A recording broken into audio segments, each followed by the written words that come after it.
ఈ ప్రపంచంలో బలం కంటే గొప్పది ఏమిటంటే త్యాగం. భయం కంటే బలమైనది ఏమిటంటే అనురాగం. ఈ కథ ఒక మనిషి గురించి కాదు, ఒక కుటుంబం చేసిన మహాత్యాగం గురించి. ఆ త్యాగం ఒక రాక్షసుని హృదయాన్నే కరిగించిన కథ ఇది. ఒక ప్రశాంతమైన గ్రామంలో నందుడు అనే అతను నివసించేవాడు. తన జీవితంలో ఎప్పుడూ అన్యాయం చేయనివాడు.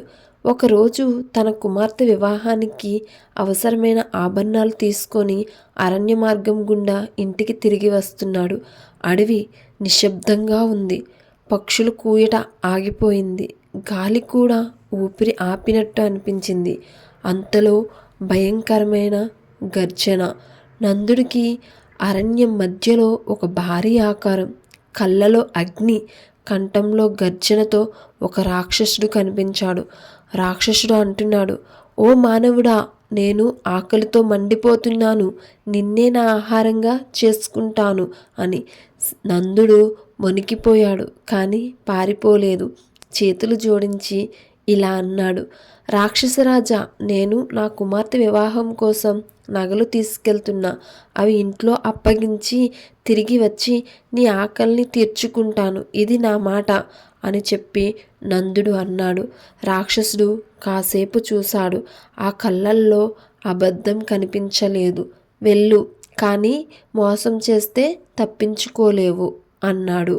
ఇంటికి చేరిన నందుడు భార్యకు నగలు ఇచ్చి కళ్ళల్లో నీళ్లు పెట్టుకొని అన్నాడు, మన అమ్మాయి పెళ్లి జరిపించు, నేను తిరిగి రాను, ఒక మాట ఇచ్చాను.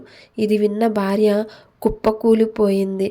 కానీ ఈ మాటలు ఇంట్లో దాగి ఉన్న ఒక యువ హృదయాన్ని కదిపేశాయి. అతడు ఎవరంటే నందుడి యొక్క కుమారుడు. తండ్రి త్యాగం చూసి తన గుండె తట్టుకోలేకపోయింది. నాన్న కోసం నేను చనిపోతే తప్పేంటి అనుకుని ఎవరికీ చెప్పకుండా అరణ్యానికి పరిగెత్తాడు. రాక్షసుడి ముందు నిలబడి, నా తండ్రికి బదులుగా నన్ను ఆహారంగా స్వీకరించు అన్నాడు.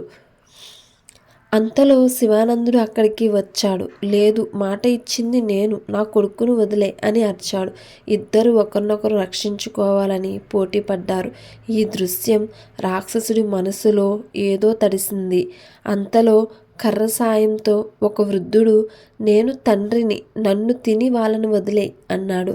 తర్వాత భార్య, భర్తనో కొడుకునో కోల్పోయి నేను బతకలేను, నన్ను తిను అంది. చివరిగా కుమార్తె, ఈ అన్నిటికీ కారణం నేనే, నన్ను తిను అంది. ఈ దృశ్యం చూసి రాక్షసుడి కళ్ళల్లో నీళ్లు కారాయి. అతడు ఒక్కసారిగా ప్రకాశవంతమైన గంధర్వుడిగా మారాడు. మీ త్యాగమే నా శాప విమోచనం. ఇలాంటి అనురాగం ఉన్న చోట రాక్షసత్వం ఉండదు అని ఆశీర్వదించి అదృశ్యమయ్యాడు.